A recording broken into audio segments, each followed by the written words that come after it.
Hi everyone, it's Dr. Dave, and I am coming back to you with an important topic, aspirin.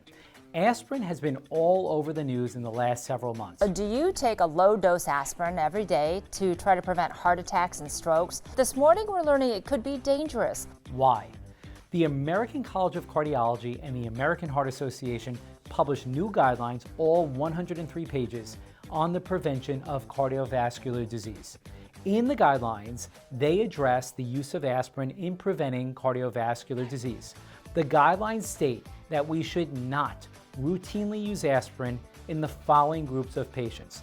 Number 1, for patients over the age of 70 without a known history of cardiovascular disease or stroke. Number 2, in patients at risk for bleeding, such as stomach ulcers or bleeding ulcers, low blood counts, kidney disease, or if a patient is taking other blood thinners, steroids, or anti-inflammatories. And remember, this does not mean everyone taking aspirin should stop. For example, if you have a history of heart attacks, stents, or strokes, then you should not just stop your aspirin without first discussing it with your physician. In some patients who are considered high risk for developing heart attacks or strokes, we will consider using aspirin as long as they are not at high risk for bleeding problems. So why all the confusion recently? Well, 2 reasons. Number 1, in medicine, we often make changes in our recommendations based on the changing scientific studies.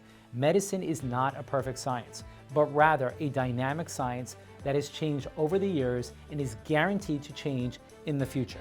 Number 2, sometimes the media is just not accurate in how they report studies or in their title for a news story, so it can create a significant amount of confusion and stress. So please remember, don't just stop taking your aspirin without first speaking to your doctor.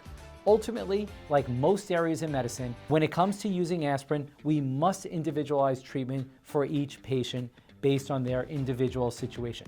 To me, that is just good medicine, period. Until next time, this is Dr. Dave.